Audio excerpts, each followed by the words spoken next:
Le coq chante le jour paraît, tout s'élève dans le village. Et oui, oui, le village planétaire se lève, mesdames et messieurs, bonjour, bienvenue la famille.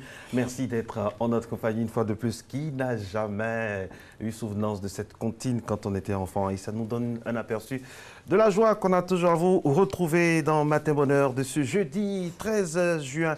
Avec ma doucereuse compagne Seulement Matinale, avec qui nous allons passer encore une fois 95 minutes ensemble dans cette 157e émission sur les 168 à livrer tout au long de l'année. Bonjour Alix. Bonjour Marco, bonjour à tous et bienvenue dans ce village où l'arc-en-ciel est toujours présent. Et donc aujourd'hui on aura à vous partager plein d'informations, notamment parlons de santé. On en aura à profusion deux docteurs en la matière pour cette émission. Le premier, le docteur Aka Félix, naturothérapeute qui n'est plus à présenter. Il nous parlera d'hygiène alimentaire, l'alimentation et la belle peau. On sait que tout ce qui concourt à notre santé aussi peut concourir à notre beauté. Donc, il viendra nous instruire sur les aliments à privilégier pour avoir une magnifique peau.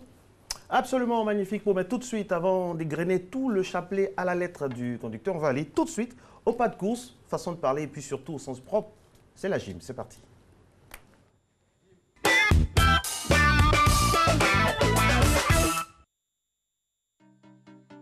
Bonjour, j'espère que vous allez bien ce matin. Aujourd'hui, on va aller tout doucement, séance relax. Séance d'étirement avec 6 exercices qu'on va faire. Un exercice très simple. On va se mettre à 4 pattes. On va ouvrir le bassin en arrière au maximum, de sorte à ce que les fesses touchent le talon. Bras tendus. On essaie d'avancer avec les doigts et on maintient la position pendant 30 secondes. 1, 2, 3, 4, 5, 6. N'oubliez pas de respirer. 8, 9, 10, 11, 12, 13, 14, 15, 16, 17, 18, 19, 20, 21, 22, 23, 24, 25, 26, 27, 28, 29. Ok. On va se redresser au deuxième exercice. Mettre une jambe devant. Donc, je suis à 4 pattes. Ma jambe monte au niveau de ma main. D'accord? J'avance bien ma jambe. De sorte à sentir l'étirement au niveau du psoas. Donc, cette partie-là et l'arrière de la jambe. Donc, je me mets deux mains à l'intérieur. Mais pour ceux qui ne peuvent pas, vous pouvez mettre les mains. On va garder les mains au niveau des hanches. On va pousser le bassin en avant. Jusqu'à sentir un étirement, bien un bon étirement au niveau du psoas. Donc, la partie où se situe le quadriceps, donc devant ici, de l'autre côté de la jambe. Donc, on va sentir ici tirer et l'intérieur de la jambe. Donc, on pousse le bassin en avant. On fléchit, on fait un grand mouvement et on maintient la position pendant cette fois-ci 15 secondes. Allez, 1, 2, 3, 4, 5, 6 sans forcer, 7, 8, n'oubliez pas de respirer, 9, 10, 11, 12, 13, 14, 15. On change de côté pour le troisième exercice. Allez, là, le même mouvement, le coude sur la jambe d'appui. On pousse le bassin en avant et on maintient la position. 1, 2, 3, 4, 5, 6, 7, 8, 9, 10, 11, 12, 13, 14, 15. Parfait. Quatrième exercice. On va se mettre toujours à 4 pattes. On va retourner les mains pour tirer les avant-bras. Envoyer légèrement le bassin en arrière. Sentir la tension au niveau des avant-bras sans que ça tire. Et on maintient la position en bloc. 1 pour 15 secondes aussi. 2, 3, 4, 5, 6, 7. Légèrement sans forcer. 8 en fonction de votre flexibilité. 10, 11, 12 de votre souplesse. 13, 14, 15. Ok, parfait. Prochain exercice, on va se mettre en position assise. Pour le cinquième exercice, on va juste se coucher sur le dos. Fléchir les jambes jusqu'à la poitrine. Attraper, mettre les mains, les avant-bras au niveau des tibias. Pousser vers la poitrine. Arrondir le dos au maximum et relaxer le dos. Relâcher toute tension, vider l'air et respirer. 1, 2, 3, 4, 5, 6, 7, 8, 9, 10, 11, 12, 30 secondes, 13, 14, 15, 16, 17, 18, 19, 20, 21, 22, 23, 24, 25, 26, 27, 28, 29. Ok. Dernier exercice très simple, on va rester sur le dos. Puisque c'est de deux côtés, on va aller à 15 répétitions par côté. Donc on va faire en total 6 exercices. On va écarter les bras, envoyer les deux genoux sur le côté. Contrôler le mouvement, relâcher, vider l'air, respirer. 1, 2, les deux bras posés au sol. 4, 5, 6, 7, sans forcer. 8, 9, 10. Écoutez votre corps en fonction de votre souplesse. 13, 14, 15. On change de côté tout doucement. Allez. 1, 2, 3, 4, 5, 6. Vous devez sentir tirer au niveau des lombaires, des fessiers. Allez. 11, 12, 13. On revient tout doucement. On met les mains au niveau des genoux. On se met en position assise. Et c'est terminé. De petits exercices très simples qui vont vous aider à détendre votre corps. N'oubliez pas de respirer pendant ce genre d'exercice pour relâcher toute détention et permettre à vos muscles de s'étirer complètement.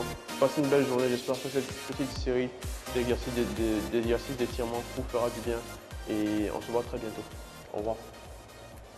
Au revoir et à demain, sûrement, coach Cyril Niamké. Et là, c'était une séance d'étirement pour prendre soin du corps. Le corps, on en parle toujours avec notre premier invité qui est déjà en plateau, le docteur Aka Félix. Bonjour, docteur. Bonjour, Alix. Bonjour, bienvenue. Bonjour, Marcelin. Comment ça va bien? Ça va? Qu'est-ce que vous avez mangé ce matin? Je n'ai rien pris encore. Vous êtes à jeun. Alors, c'est pas normal d'être à jeun. Vous nous dites de toujours bien manger. Vous vous réveillez à 4h30, 5h pour arriver ici. On ne mange pas. Moi, j'ai pris un thé vert, c'est bon? Le thé vert, c'est un antioxydant, il est bon. Okay. Parce C'est que validé. maintenant, Alix et moi, quand on mange, chaque fois, on doit manger hors de la maison. On dit, allô, docteur, on veut vous appeler, mais parce que pour savoir Mais si c'est non. illicite. Alors aujourd'hui, docteur, nous allons parler de l'alimentation et de la belle peau. Qui n'a jamais rêvé d'avoir une belle peau d'ébène comme celle de votre serviteur, ou une belle peau claire, naturelle comme celle de ma voisine? Héritage. Alors, oui, on sait. Docteur, bonjour. Alors, on récapitule tout ce qu'on a vu jusque-là. On a parlé de la santé, de l'hypertension, du cœur, tout ce qui est bon. Voilà, aujourd'hui, maintenant, c'est la peau. Alimentation et peau, on a beaucoup à dire. Merci Marcelin. Ce que je voudrais surtout dire, c'est que nous disposons d'organes éliminateurs. On les appelle les organes émonctoriels. Il y a les intestins, il y a les reins, il y a la peau, il y a les poumons, et puis il y a un 5e organe éliminateur chez la femme, le vagin. Donc ce sont des organes qui éliminent. Ces organes éliminent, et lorsqu'on voit qu'une peau est disgracieuse, lorsqu'on voit qu'une peau est grasse, lorsqu'on voit qu'une peau est sèche, c'est qu'elle souffre de l'intérieur. Oui. Et si elle souffre de l'intérieur, il faut la réhydrater. Donc, que ce soit des peaux irritées, que ce soit des peaux sèches, que ce soit des peaux où il y a des acnés, des petits boutons qui sortent et tout ça, il faut nettoyer de l'intérieur et puis aussi de l'extérieur. Je m'explique. Si vous introduisez dans votre organisme des légumes, soit sous la forme de jus, je prends par exemple le jus de carotte, pour avoir un beau teint, tout le monde le sait, le jus de carotte, vous faites une cure de 20 jours, tous les matins à jeun, un jus de carotte, et puis 1 heure après, vous prenez votre petit déjeuner, vous allez donc améliorer l'éclat de la peau. Maintenant, pour les peaux qui sont un peu irritées, vous ferez un jus de pomme de terre carotte. C'est-à-dire, vous écrasez la pomme de terre crue, comme les éléments crus. Oui, tout doit être plus cru. Les éléments crus ont une action reminéralisante, ont une action nettoyante sur tout le corps. Et du coup, la peau qui reflète l'intérieur du corps va refléter automatiquement ce qu'il y a de bon à l'intérieur. Mais si vous avez une peau qui est disgracieuse, une peau qui n'est pas éclatante, c'est qu'à l'intérieur, vous prenez des aliments qui affectent la peau, puisque nous sommes ce que nous mangeons en grande partie. Voilà. Docteur, Donc, comment on fait l'analyse de sa peau? Comment on fait l'analyse de sa peau pour définir qu'on a une peau sèche, une peau acnéique, une peau hydratée, voilà. Cette peau, Alix, vient du fait que nous n'avons pas un schéma alimentaire cohérent. Et donc, quand nous mangeons, nous allons laisser beaucoup de saleté dans le sang.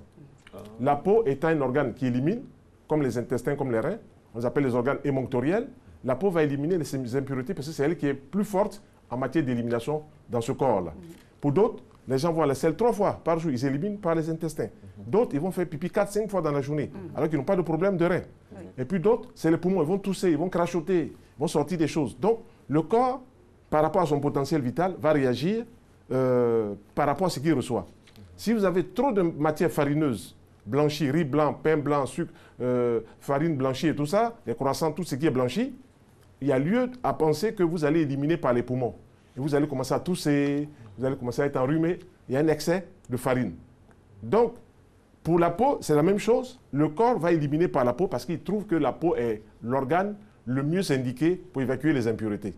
Donc, pour renforcer la peau, il faut prendre des jus, il faut écraser, comme pour une peau sèche, il faut écraser de l'avocat, mélanger avec un peu d'eau, appliquer sur la peau. Vous réhydratez la peau avec le jus d'avocat, et puis vous humectez la peau, vous lui apportez les matières grasses que la peau n'a pas. Et si vous le faites régulièrement en externe, et que vous prenez aussi un jus de carotte en interne, vous réalisez tout de suite que la peau commence à avoir un éclat. Ce n'est pas en frottant la peau de l'extérieur qu'on va améliorer l'état de la peau. Ce n'est pas cela. Il faut nettoyer de l'intérieur. Oui. C'est très important. Alors, pour récapituler, à mi-parcours de votre intervention, c'est que plus on prend soin de nos organes émonctoriels, ça se voit sur la peau. Si on prend soin de nos organes émonctoriels, la peau faisant partie des organes émonctoriels, automatiquement, elle va bénéficier. Mais pour que la peau soit belle, il faut que les intestins soient beaux. Il faut que les intestins soient salubres. Il faut qu'il y ait de bonnes choses qui rentrent dans les intestins. Voilà, la selle régulièrement. Aussi. En allant à la selle régulièrement. En allant à la selle régulièrement. En ayant une bonne alimentation déjà. En allant à la selle régulièrement, Alix, et en mangeant des choses qui entretiennent les cellules. Ouais. Dès que vous prenez par exemple un jus de carotte, excusez-moi, vous prenez un jus de carotte. Vraiment, vous n'avez pas pris de jus de carotte ce matin. Moi, je le prends. On dirait que vous, ce n'est pas vos poumons que vous... Vous extériorisez. Je peux éliminer par les poumons. Quand j'ai mangé, Marcel, quand j'ai mangé 2 ou 3 repas. Le pain complet, ces jours-là. Le pain complet, le pain complet, c'est mieux que le pain blanchi. Pourquoi? Parce que dans le pain complet, il y a ce qu'on appelle l'acide protéique, il y a du magnésium et tout ça. Or, dans le pain blanchi, on a enlevé tout ce qui peut nourrir son homme. Donc, vous vous retrouvez avec un pain qui est, comme je dirais, en guillemets, mort. Dépourvu de et le pain tradit. Le pain traditionnel. Pain traditionnel, oui. C'est ce qu'on appelle le pain blanc ou le pain blanchi, que vous allez chez le boulanger, vous achetez tout ça. J'ai parlé avec certains responsables de certaines structures de farine. Ça, je leur ai dit, mais pourquoi est-ce que vous dévitalisez la farine? Pourquoi est-ce que vous enlevez tout ce qui est bon dans la farine? Laissez cela. On n'a pas dit que parce que le pain blanc qu'il est meilleur. Donnez un pain qui est brun, une couleur, l'ami, brune. Est-ce qu'il n'y a pas des gens qui font des réactions aussi? Voilà. Si vous mangez pas, si vous mangez tout ce qui est blanchi, vous alourdissez le sang. Le sang s'alourdit, oui. Le sang s'alourdit et puis après, on va vous dire qu'il y a un problème au niveau du cœur. Après, on va vous dire qu'il y a un problème au niveau de la digestion.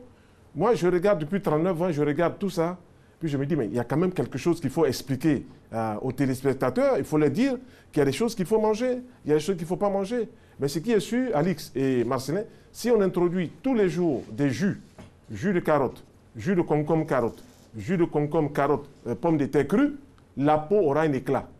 Parce que c'est des aliments qui agissent sur l'ensemble du corps, mais qui agissent aussi sur la peau. Voilà, c'est extraordinaire. Voilà. Et là, on a, derrière l'image, on a c'est le tcha légal.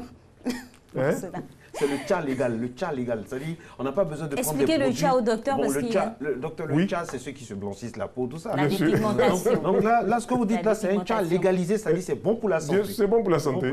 C'est bon pour la santé. On connaît les légumes, on connaît les fruits. Oui.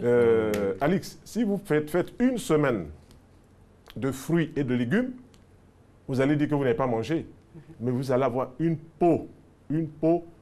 Toutes vos amis de la RT vont vous envier. C'est comme ça. J'observe cela. Bon, le secret est donné pour tout le monde, donc on peut y aller. Après, vous pouvez glisser un peu d'huile d'argan sur le visage, un peu d'huile de macadamia, un peu d'huile d'olive. Mais si vous rentrez à fond dans tous vos repas cuits, si vous introduisez des légumes, la peau est obligée d'être belle. Voilà. Et le transit est assuré à 100%. Voilà. On veille à la bonne régulation du transit, on introduit suffisamment de fruits et de légumes, la peau aura un bon éclat. Je vois des personnes qui ont 50 ans, 60 ans, mais qui sont fatiguées au niveau de la peau. Pourquoi? Parce que la peau ne reçoit pas ce dont elle a besoin. Vitamines, sels, minéraux. La peau est sévrée. Oui, la peau est sévrée. La peau est sévrée, comme vous dites. C'est le mot même qu'il faut employer. Or, l'organisme, plus on prend en âge, plus on doit recevoir des choses que l'organisme n'a pas. Dès que vous avez passé 60 ans, on doit introduire plus de fruits, plus de légumes dans l'alimentation que les aliments cuits. Voilà. Mais si vous ne le faites pas, après 60 ans, vous luttez pour garder une peau fraîche. Je vois des gens qui ont 63 ans comme moi, ils sont plus fatigués que moi. Pourquoi? Parce qu'ils ne connaissent pas tous ces secrets que je connais. Voilà. Et toute la tête, tout le corps fonctionne. Quand vous me parlez de quelque chose il y a 20 ans, 30 ans en arrière, c'est encore là dans la tête, la mémoire est fraîche, parce que tous les fruits que je mange oxygènent le cerveau. Vous n'allez pas rentrer dans la démarche des gens qui, à 65 ans, 70 ans, commencent à faire une maladie d'Alzheimer, où ils oublient les choses, où ils ne savent plus s'exprimer verbalement, où ils ont du mal à marcher. Ça vient quoi? Du fait que le cerveau va se ramollir. Le cerveau se ramollit parce qu'il ne reçoit pas le carburant qu'il a besoin. S'il reçoit le carburant qu'il a besoin, Marcelin, le cerveau est obligé de fonctionner à 100 ans. On a vu un monsieur ici qui est mort dernièrement, le grand écrivain qui est mort et tout ça, il y a un an, il n'y a même pas 4-5 mois après. Mais ce grand écrivain, je ne connais pas son système alimentaire, mais il a dû vivre quand même avec de bonnes choses parce que la peau était fraîche et il était assez cohérent. Voilà. Bon, moi j'observe ça, je regarde. Je me dis qu'on ne doit pas se laisser comme ça. Dès que les gens ont 65, oh, personne âgée. Par rapport à quoi? Moi, je ne suis pas personne âgée. Vous êtes juste un senior. Hein? Juste un senior. Moi, senior, si on veut. Vous refusez même du 3e âge. Senior. Alors, voilà. Donc, docteur, c'est bien manger des fruits, éliminer le pain, tout ça, à un certain âge. Éliminer le pain blanc. Le pain blanc. Il faut manger du pain complet. Mais comme vous me suivez depuis 2 mois, tous les jeudis, quand on mange du pain complet ou du pain blanc, on ne le met pas sur des fruits. Les fruits n'aiment pas les farineux, les fruits n'aiment pas le pain, les fruits n'aiment pas le riz, les fruits n'aiment pas les pâtes. Exemple concret. Hein? Exemple concret. Voilà, le matin, vous me dites, qu'est-ce que j'ai pris le matin? Si par exemple j'ai pris des fruits, je ne vois pas pourquoi est-ce que le pain va être au même repas que les fruits. Ça n'a même pas de sens. La biochimie digestive, comment un aliment réagit par rapport à un autre. Dès que vous mettez du pain en présence des fruits, ça fermente 2 fois plus. Dès que vous mettez la viande en présence des fruits, ça putréfie. Alors pourquoi ne pas séparer? On peut séparer. Donc pour un petit déjeuner, par exemple, si on a du pain, on a son café, on ne mélange pas avec du lait, oui. On l'a dit ici, on ne peut pas avoir un jus de fruits. On ne peut pas mélanger non, tout ça. Le jus de fruits, le jus de fruits, par exemple, Alix, si vous prenez un jus d'orange le matin, vous attendez au moins 40 minutes avant de prendre un autre repas. C'est le temps qu'il faut avant de prendre un autre repas. C'est ça qui n'est pas réaliste. L'attente là, c'est ça. On est tous pressés. Oui, on est tous pressés. Quoi. Donc, un petit déjeuner idéal, moi j'aime les exercices, hein. Un petit déjeuner idéal pour avoir une bonne peau. Un petit déjeuner idéal, moi je compte avec les fruits. Je compte avec les fruits. Par exemple, on peut se réveiller le matin, faire un cocktail de fruits qui a une bonne réaction sur la peau. Bon. On peut faire un jus d'orange, jus de pomme, jus de carotte. On peut le mélanger. Jus d'orange, jus de pomme, jus de carotte. D'accord. On peut les mélanger les deux fruits et puis le légume. Ensuite, quand on a pris ce jus, on attend 40 minutes avant de prendre un petit déjeuner cuit. Le petit déjeuner cuit, ça peut être un morceau de pain complet. J'insiste bien, pain complet. Ou bien pain bi, comme les gens les appellent, pain complet, pain bi. Ou bien des pains complets d'autres céréales, pain de seigle, pain d'épeautre. Il y a d'autres céréales, pain de maïs. Les céréales n'ont pas été blanchies, donc elles sont bonnes. Et quand on va manger ces céréales, il faut toujours glisser des légumes. Par exemple, on fait une omelette. L'omelette doit être faite avec très peu d'huile. Baveuse ou pas? Baveuse ou pas, ce n'est pas ça qui est important. Un œuf cuit mollet, une omelette baveuse, plus c'est cru, plus c'est bon. Voilà. Du lait? Mais pas du lait sur des œufs. Voilà. C'est le problème de la biochimie. Comment un aliment. Dès que vous mettez du lait sur des œufs, il y a une autre réaction contraire. On ne peut pas mélanger le fromage et tout ça aux œufs. Hein? Fromage et œufs, ça ne va pas ensemble. Fromage et œufs, ça ne va pas ensemble. Mais on en a fait des fromages où on met des œufs où on met du fromage. Ça, ce sont des habitudes culinaires. Mais sinon, fondamentalement... C'est pour l'esthétique.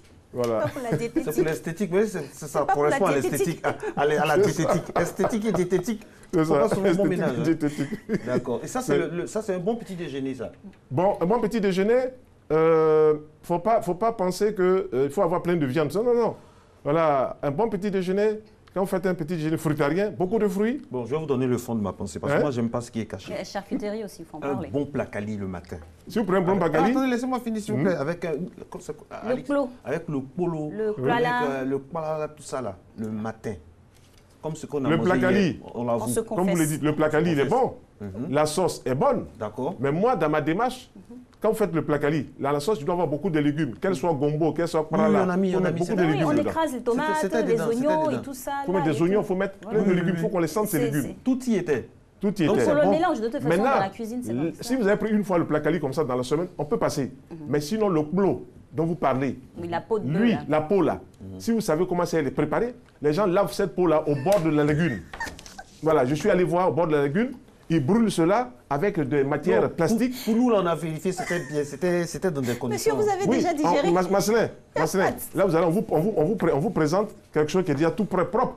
Mais la manière dont c'est arrivé, on vous met plein de substances Vous goudronneuses. remontez la chaîne. Mais c'est passé au feu, c'est bon, non, docteur? Donc, Bon, manger là, c'est bon. Mais moi, je ne vais pas comme ça m'arrêter pour manger ce que la dame l'a préparé dans la rue. Je ne sais pas ce qu'elle a mis dedans.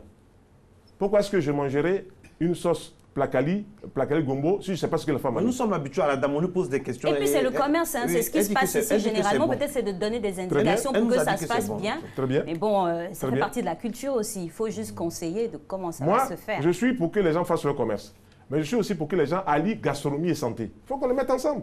Voilà. Donc si les je conseils mangeais, dans ce sens-là. voilà, si je mangeais Alix, si je mangeais un bon placali le matin, si je mangeais un bon placali, ce que je ne fais pas d'ailleurs, je ne fais pas, je ne trouve pas nécessaire de le faire, mais si je mangeais un bon placali avec une sauce gombo, Oui, il faut qu'il y ait suffisamment de légumes et je ne mangerai pas la peau. Le polo, comme vous dites, je ne mangerai pas cela. Parce que je suis allé voir comment ça se prépare, excusez-moi, c'est tout sauf de la santé. Mais les légumes dont vous parlez, vous savez comment ça se cultive aussi? Les légumes, je préfère Vous avez encore. déjà vu un Je suis allé voir sur des champs qu'il y a autour d'Abidjan, qui viennent de l'intérieur.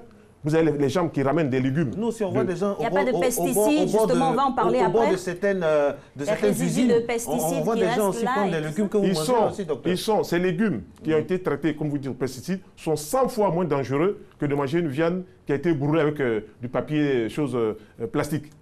Voilà. Quand vous mangez une viande frite, elle est 10 fois plus dangereuse que quand vous mangez un légume qui a été cuit.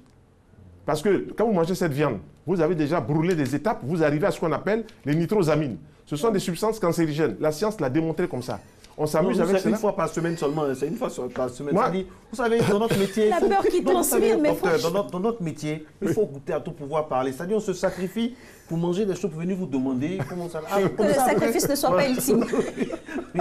Mais rassurez-vous, au moins c'est une seule fois comme ça. Et c'est Alix qui m'a donné l'idée. Sinon, moi-même, je ne voulais vraiment pas. Mais bon. Monsieur Gaussou est encore dans ce studio-là, il viendra témoigner C'est Alix, devant la nation. ce sont des goûts d'Alix. Donc vraiment, moi, Vous êtes sûr? je le dis toujours. Mangez, Marcelin, mangez des bonnes choses. Puis, Alix, mangez des bonnes choses. Vous serez en paix dans la tête, dans le corps. Vous rayonnez. Plus vous mangez de la viande, plus vous développez des comportements agressifs. Parce que dans la viande, il y a des tomaïnes, il y a des indoles, il y a des scatoles, il y a des substances qui affectent le cerveau. Vous devez faire une conférence de presse à la RTI. Ah oui, pour les franchement, on agences. devrait diminuer la viande, on aurait des, Il faut diminuer la viande. des Il faut diminuer environnements la viande. apaisés Il faut et manger, tout mais il ça. faut diminuer. Ça apaise le mental. Toutes les personnes qui sont habituées à manger tout le temps la viande ont des comportements agressifs. Vous savez pourquoi? Il faut réduire aussi le sang dans la Oui, bien viande sûr. et tout Donc ça. les chauffeurs de Woro mangent tout. Ah, je ne sais pas. Je ne sais pas ce qu'ils mangent. Je n'ai pas parlé Chauffeurs de avec eux. Woro, Baka, tout ça, taxi, tout. Je ne sais pas. Je Les sais pas. fougueux. Mais je suis C'est un la éveilleur. drogue du 3e millénaire. Je suis un éveilleur de conscience pour dire aux gens, ça là c'est pas bon. Maintenant chacun prend ses responsabilités. Voilà. Celui qui mange, plus vous mangez de la viande, plus les molécules sont très fortes, on appelle les macromolécules sont grosses, et plus le sang va s'intoxiquer de substances qui vont tôt ou tard vous interpeller. Docteur, le problème avec vous, c'est que finalement, on mange quoi? C'est-à-dire, quand je finis une émission avec vous, que je retourne chez moi à la maison, que j'ouvre mon réfrigérateur, j'ai envie de vous appeler, faire un appel vidéo, les docteurs, voilà ça, vous-même préparez pour moi. Parce que je comprends plus, qu'est-ce qu'on fait finalement? Marcelin, Là, il y a les vacances qui arrivent là. oui, les vacances. Comment on fait? Vous faites des petites escapades et puis vous mangez quand même sainement aussi. Vous faites des escapades, vous mangez sainement. Mais l'association, ce serait quoi concrètement dans l'assiette? Dans l'assiette, vous n'allez pas manger viande et poisson tous les jours en même temps, ou la viande ou le poisson, ça va de soi. Mais de temps en temps. C'est les vacances, hein? J'espère que votre téléphone est ouvert parce qu'on va beaucoup vous appeler Ah oui, pendant hein. ces vacances. On compte se lâcher pour ces La vacances. paella, donc, on va pouvez manger une paella, c'est Vous comestible. pouvez manger une paella. Je vous ai toujours dit sur ce plateau qu'il faut introduire des légumes en tête des repas. Manger des carottes, des choux, des oignons, des concombres assaisonnés de l'huile d'olive avant d'introduire un repas cuit. Si on fait ce rituel-là, quel que soit le placali ou le polo qu'on va manger, c'est légal. Ça va atténuer beaucoup d'effets. Voilà. Maintenant qu'on Voilà. va parler. C'est ce que je dis depuis que je vous viens ici tous les confessez. jeudis. Hein. Je vous dis, il faut toujours placer des légumes en tête de repas midi et soir, avant de manger un aliment cuit. Voilà. Au petit déjeuner, moi je suis, pour vous, pour moi, pour Alix, je suis pour qu'on prenne un petit déjeuner qui développe le cerveau. Vous travaillez ici avec le cerveau. Voilà, vous C'est de réfléchissez. fruits, salade Voilà. de fruits. Donc pour le cerveau, c'est quoi? C'est des fruits. Si vous mangez la banane douce, c'est bon pour le cerveau à cause du potassium et du magnésium. C'est bon. Mais il y en a Si- qui disent que la banane, justement, on a eu une discussion ici une fois et j'ai eu des retours. Il y a des gens qui disent que trop de banane, c'est pas bon pour les reins. Est-ce que c'est vrai, un faux ou un tox? Le potassium, c'est le potassium qui fatigue. Voilà. Mais quand vous faites cuire la banane plantain, oui, ça fatigue les reins, le potassium. Cuit, ça fatigue les reins. Voilà. Mais si vous prenez une banane douce crue, que vous la coupez, vous l'écrasez, vous la faites en jus, vous y mettez de l'eau dedans, c'est encore plus gratifiant Ça pour le s'appelle corps. des smoothies, on entend plein de Oui. recettes. Voilà. Faites-vous des cocktails de fruits. Écoutez, les saveurs sont explosives dans la nature. Voilà, mais vous n'en mangez pas, ma soeur. Ah, vous avez parlé aussi tantôt des 40 minutes. On sait que le monde est effréné, hein, on est toujours pressé. C'est vrai. Comment respecter les 40 minutes Merci, là? Alex. L'attente Voilà. des 40 minutes, on prend son bol Ben, de fruits après 40 Moi, je le fais parce que je me dis que je ne vais pas passer. Vous avez un métier parce qu'il y a la libéral, viande, monsieur. Alix, il y a par exemple un poisson, un croissant. Je me dis que, comme c'est là, je dois manger rapidement. Pourquoi? Pourquoi je vais mélanger les jus de fruits qui sont très bons, qui sont vitaminés, il y a les bons sels minéraux, avec une viande qui n'a rien à faire sur les fruits. Qui n'a rien à faire. Je mange mes fruits, j'attendrai même quelquefois 1 heure de temps avant de prendre un autre repas. Chaque aliment a une destination nutritionnelle, on est d'accord dessus. Et chaque aliment ne remplit pas les mêmes fonctions s'il a une destination nutritionnelle. Mais si vous mettez la viande et les fruits, il y a ce qu'on appelle une sorte de dysfonctionnement. La dernière fois, je vous avais proposé, je vous avais parlé d'un menu, la viande d'agneau, Oui, saignante, oui, avec des haricots verts, pommes de terre vapeur, c'est Les bon, légumes. avec poêlés. un verre de vin blanc. c'est bon, Ah. Marcelin. On a parlé du vin ici. Oui. On a parlé du Non, mais vin. la viande, là, vous dites que... C'est Mais saignant. après, on n'était pas nerveux, on était calme quand on a mangé, Alix. Je veux dire, ça, c'est bon, c'est C'est légal. Ah oui, moi relation. j'avais de la viande. Moi, Donc, mais j'étais pas calme, trop de ouais. viande.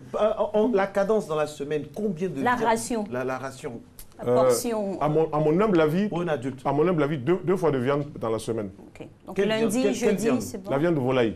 Ah, la viande blanche. Oui, Et Le la viande de bœuf. volaille. Bon, nous sommes en Côte d'Ivoire. Et les guaguassou, tout ça. Avec le les, bœuf fumé. Les viandes de bœuf, viande Les côtes de bœuf. hérissons, pangolins. Non, on ne doit plus manger ça, docteur.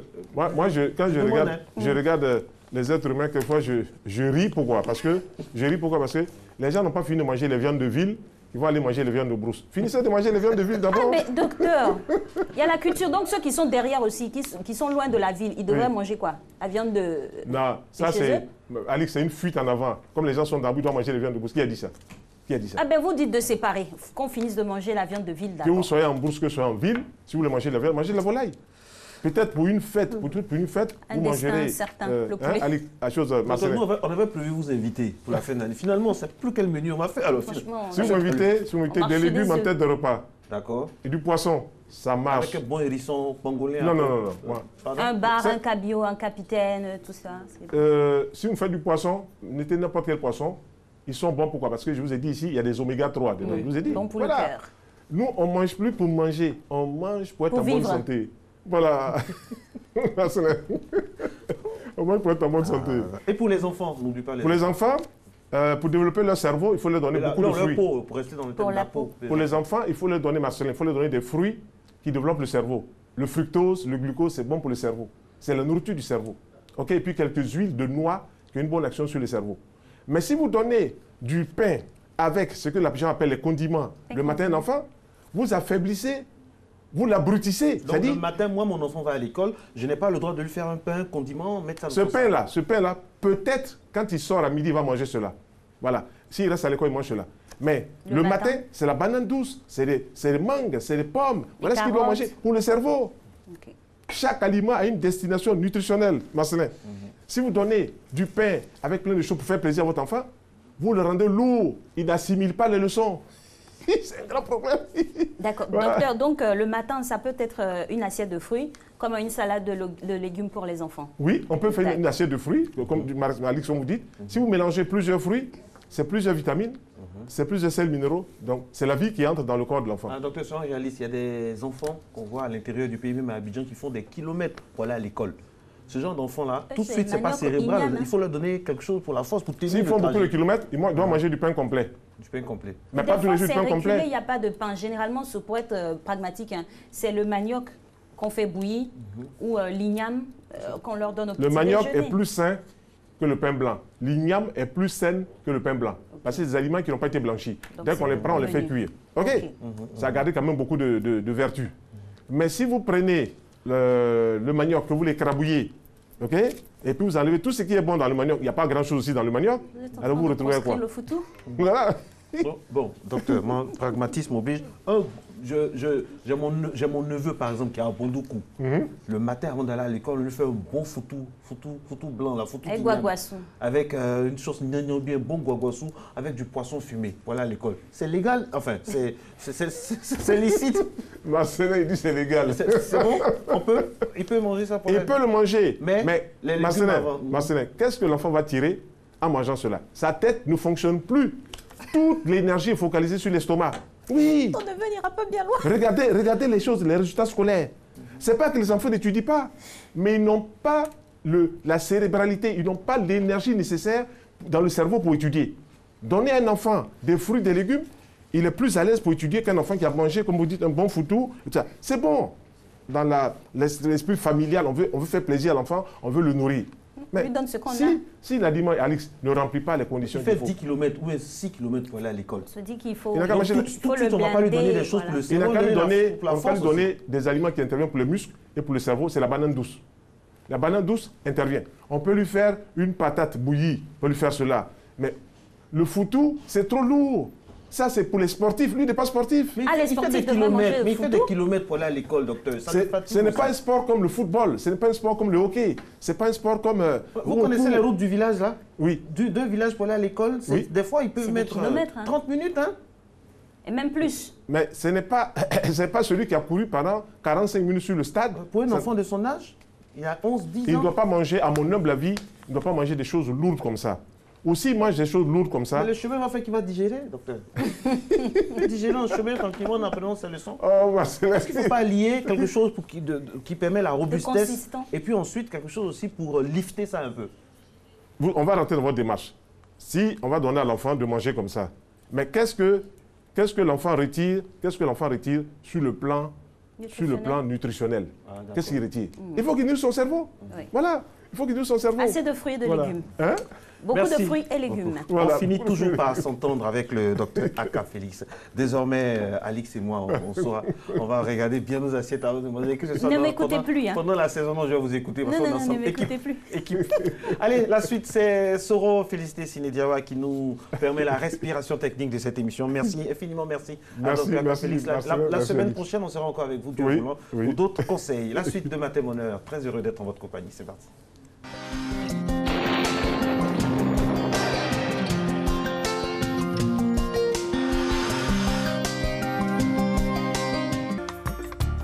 Mesdames et messieurs, bonjour. La matinée sera dominée par un temps partiellement nuageux et progressivement ensoleillé sur les parties nord, centre et est du pays. L'ouest, le sud forestier ainsi que les régions du littoral observeront un temps nuageux. On y va pour les températures de la matinée. On aura 26 degrés de température maximale à Abidjan ainsi que dans la ville d'Adiaké. La ville de Bondoukou affichera 24 degrés. On notera 25 degrés à Boaké ainsi que dans la ville de Daloa. La ville de Dimokro affichera 24 degrés. La région du Gor affichera 25 degrés. On notera 24 degrés dans 3 villes, Korogo, Mans et Odiéné. 26 degrés s'affichera également dans 3 villes, San Pedro, Sassandra et Tabou. Et enfin, on aura 25 degrés dans le district de Yamoussoukro. Dans l'après-midi, on aura un temps ensoleillé sur la majeure partie du pays. Des développements nuageux seront observés dans la partie nord-ouest et ouest du pays, en milieu ou en fin de période, avec un faible risque de pluie. Les autres régions du pays connaîtront un temps partiellement nuageux. Pour les températures de cet après-midi, on aura 31 degrés à Abidjan ainsi que dans la ville d'Adiaké. La ville de Bondoukou affichera 33 degrés, 32 degrés à Boaké ainsi que dans la ville de Daloa, 34 degrés dans la ville de Dimbokro. La région du Gor affichera 32 degrés, 34 degrés dans la région du Poro. La ville de Mans affichera 33 degrés, 34 degrés dans la ville de Odiéné, 31 degrés pour 3 villes, San Pedro, Sassandra et Tabou. Et enfin, on aura 32 degrés dans la ville de Yamoussoukro. Merci de nous avoir suivis. Excellente journée à tous.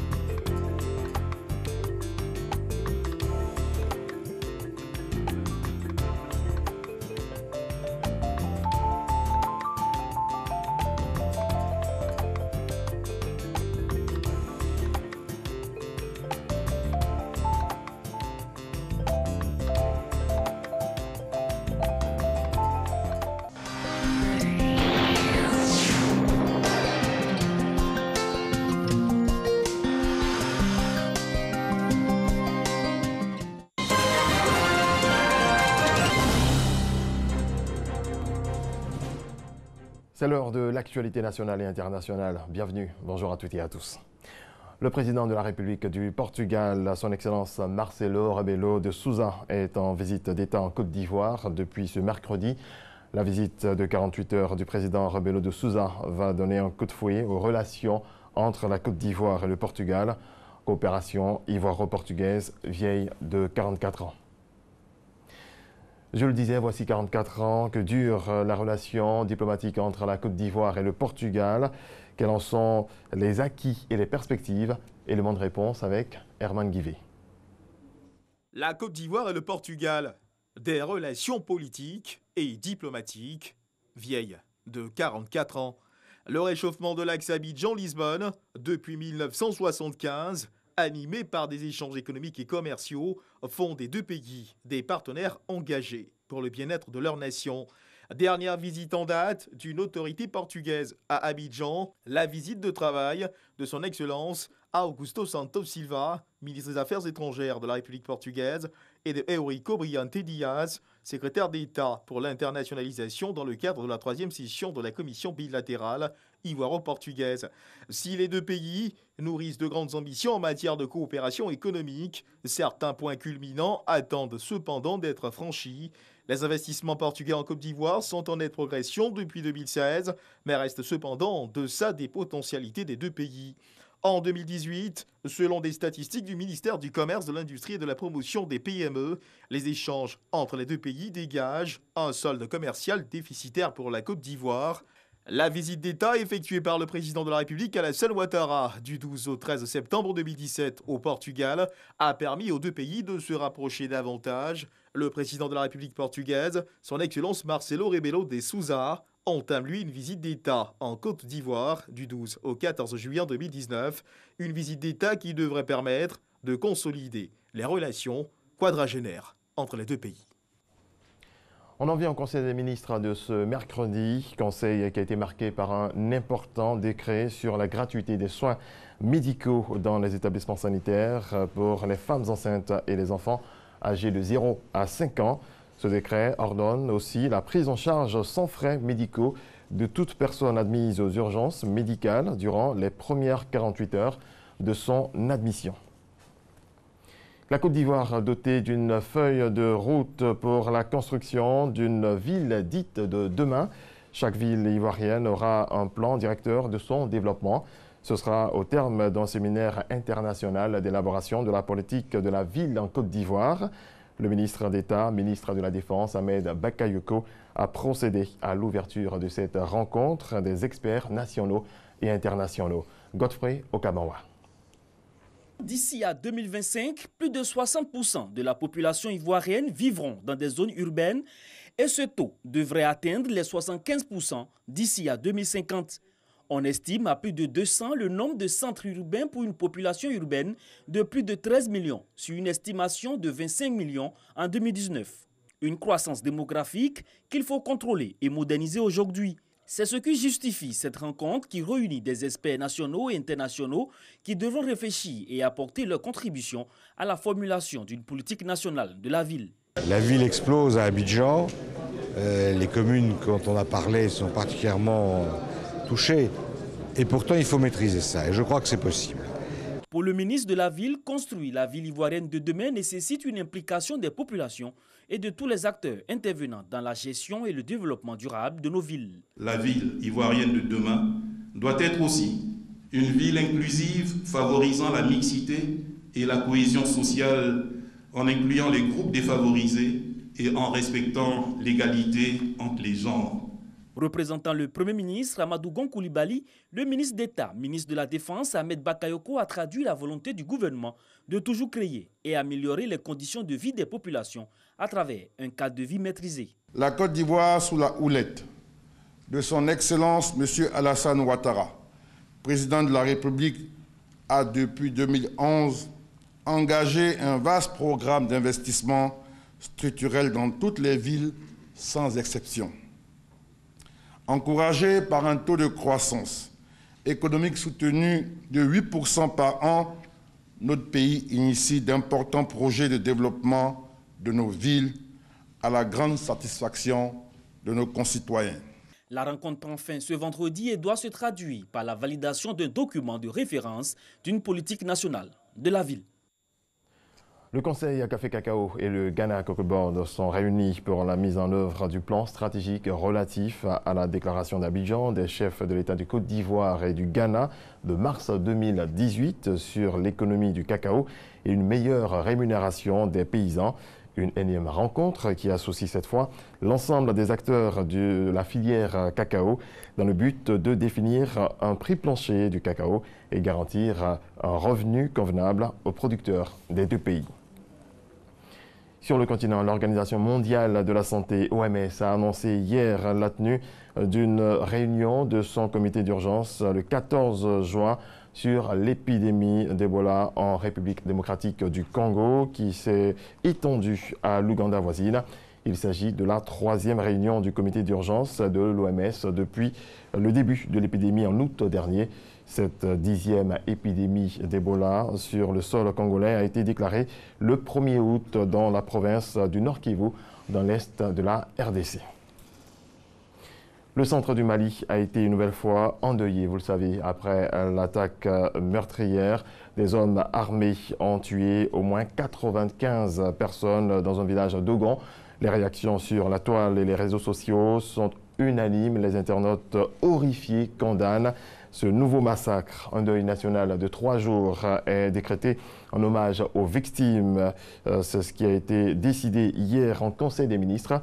Les premières sanctions sont tombées. Le gouverneur de la région de Mopti est révoqué et d'autres mesures sont attendues. Au Soudan, des membres des forces de soutien rapide RSF armés de mitraillettes patrouillent à bord de camionnettes les rues de la capitale soudanaise, la vie reprenant timidement son cours à Khartoum au lendemain de l'annonce par la contestation de la fin du mouvement de désobéissance civile lancé pour maintenir la pression sur les généraux au pouvoir. En France, les députés de l'Assemblée nationale ont largement voté hier la confiance au gouvernement d'Édouard Philippe après que ce dernier y a prononcé plus tôt dans la journée son discours de politique générale pour ainsi ouvrir l'acte 2 du quinquennat. 363 voix pour, 163 contre et 47 abstentions. En Espagne, après 4 mois d'audience, le procès historique de 12 indépendantistes catalans pour leur rôle dans la tentative de sécession de 2017 s'est achevé hier où le tribunal rendra d'ici plusieurs mois sa décision ultra sensible politiquement.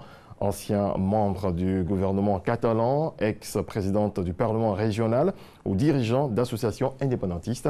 Ces séparatistes ont été jugés pour avoir organisé le 1er octobre 2017 un référendum d'autodétermination suivi d'une déclaration d'indépendance. À Hong Kong, les étudiants se rebellent contre Pékin.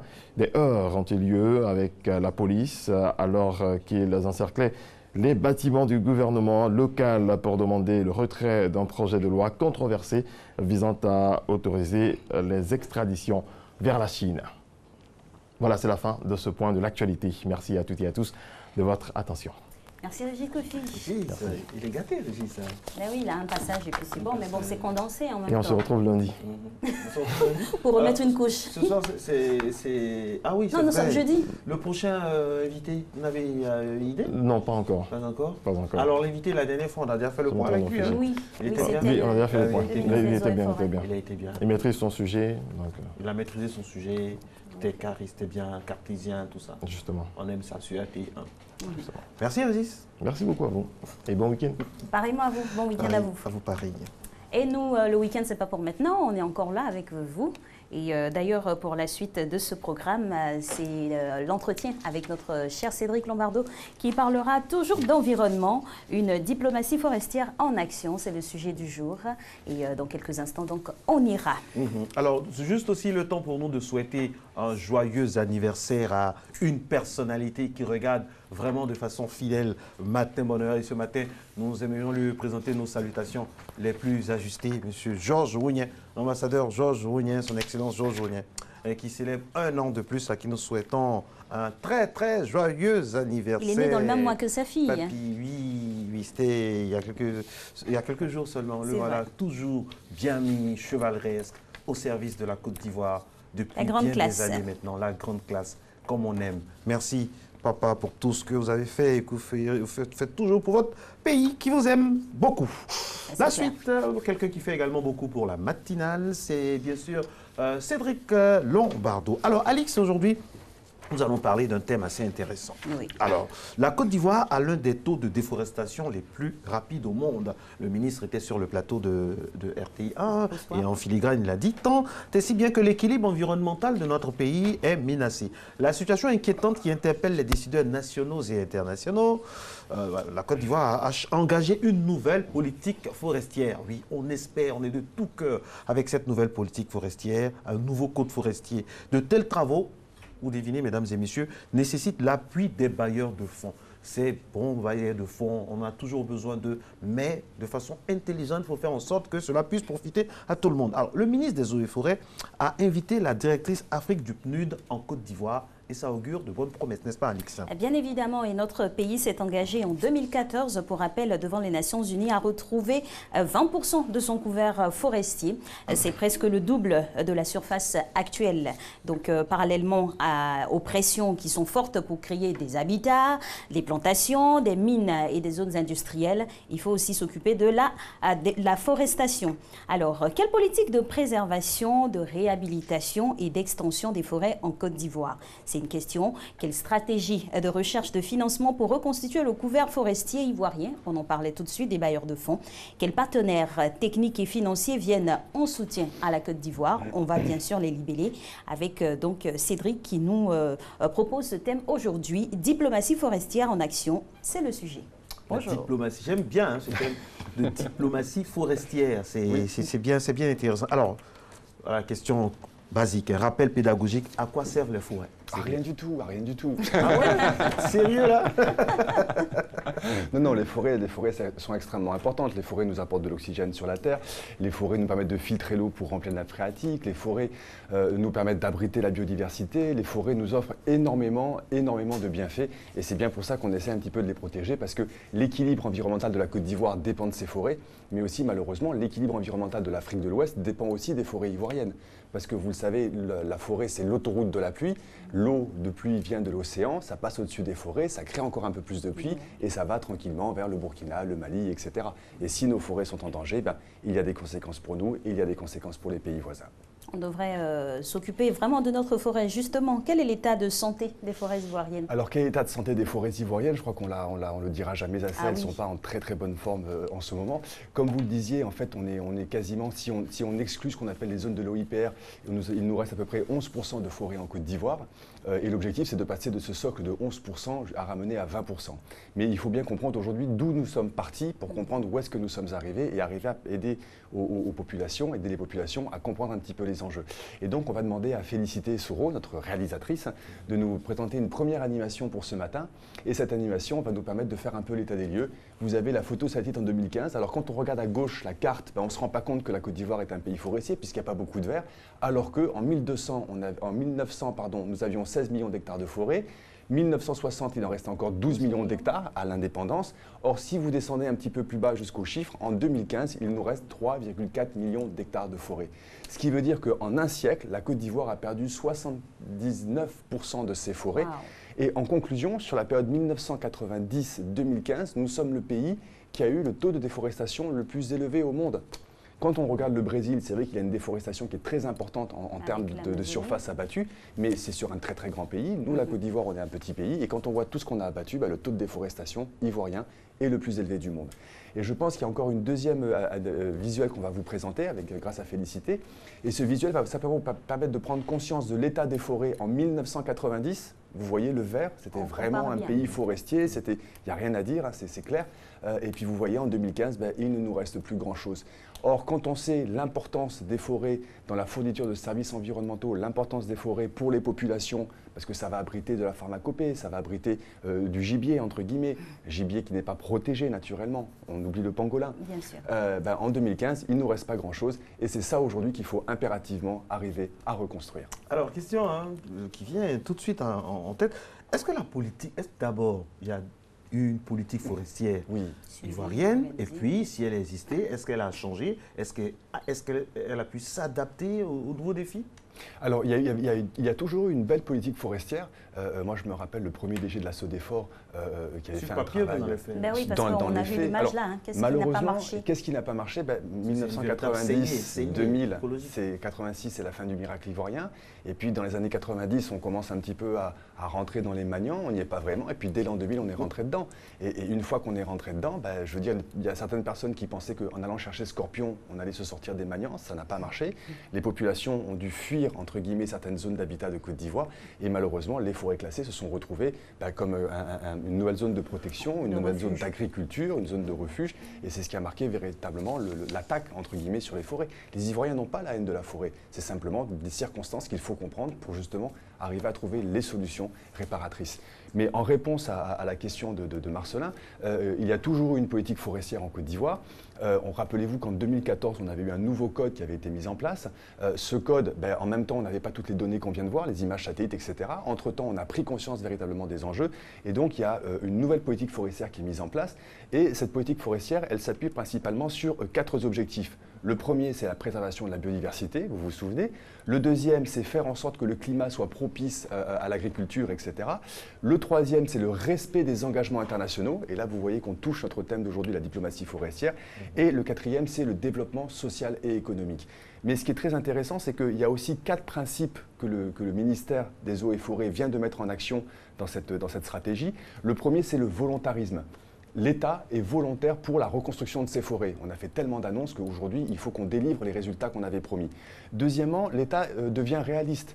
Et certaines forêts, il ne faut pas se leurrer, ce ne sont plus des forêts, ce sont des lambeaux de forêts. On va trouver des populations, des centres de santé, des écoles là. Et là, l'État, c'est qu'il va être difficile de récupérer ça. Donc, il y a une réflexion qui se met en place en ce moment en disant qu'est-ce qu'on peut conserver et qu'est-ce que malheureusement nous ne pouvons plus sauver. Troisième élément, la forêt séquestre le carbone, très important. Et le quatrième, c'est intégrer la culture de l'arbre, donc justement les stratégies de reboisement. Et c'est sur tout ça justement que l'on compte. Un nouveau code forestier, nouveau code forestier est en cours d'élaboration par le gouvernement. Il sera bientôt présenté à l'Assemblée nationale. Et là, maintenant, on verra vraiment les outils que nous avons pour aller de l'avant. Un peu d'espoir. Et dans toutes ces séquences-là, on a bien entendu parler d'infiltration de ces forêts. Peut-on sérieusement imaginer qu'elles soient libérées ? Alors, c'est une énorme question parce que il y a des estimations en 2015 qui parlent de 1,5 million de personnes dans les forêts classées de Côte d'Ivoire. Donc, avec tout ce que cela comporte même comme insécurité. Exactement. Et destruction massive. Et oui, et puis surtout ce sont des personnes qui en profitent pour des dessins inavoués. Malheureusement. Ça fait peur aussi. Ça fait peur, mais regardons simplement les personnes qui elles, pensent à leur pitance quotidienne, leur subsistance quotidienne. Ces forêts, malheureusement, n'ayant plus de lieu, elles y sont rentrées, elles y ont fait des plantations. Et aujourd'hui, si vous avez 1,5 million de personnes qui sont dans les forêts et qu'on les sort tout de suite, et où est-ce qu'on va les mettre? Alors, où sont les habitats, où sont les plantations, tout ça? Alors, dans tout ça, Cédric, comment les forêts peuvent-elles devenir un sujet de diplomatie? Alors, les forêts deviennent un sujet de diplomatie, typiquement parce que vous savez que les forêts sont indispensables pour la stabilisation du climat international. Les forêts ivoiriennes font peut-être 7%, entre guillemets, les forêts tropicales mondiales font à peu près 7% de la surface du globe, mais elles abritent quasiment la moitié de la biodiversité de cette planète. Donc, c'est quelque chose qui est très important, aussi bien pour l'équilibre environnemental, mais aussi pour l'équilibre de la biodiversité. Et donc, les manières dont les États vont détruire ou protéger ces forêts, justement, vont devenir des enjeux de diplomatie. Vous voyez la Côte d'Ivoire aujourd'hui qui est justement en train d'avoir une très très belle stratégie dans ce sens-là. Et puis de l'autre côté, vous voyez que le Brésil, avec le président Bolsonaro, lui, il se dit, écoutez, moi, j'en ai tellement que je vais déforester. Donc, il y a deux stratégies qui se mettent en place. L'Amazonie fait l'équilibre du monde, hein. Oui. Il faut préciser. Avec les forêts du bassin du Congo. Absolument. Et parlons toujours de notre pays pour rester ici. A-t-elle une bonne politique forestière?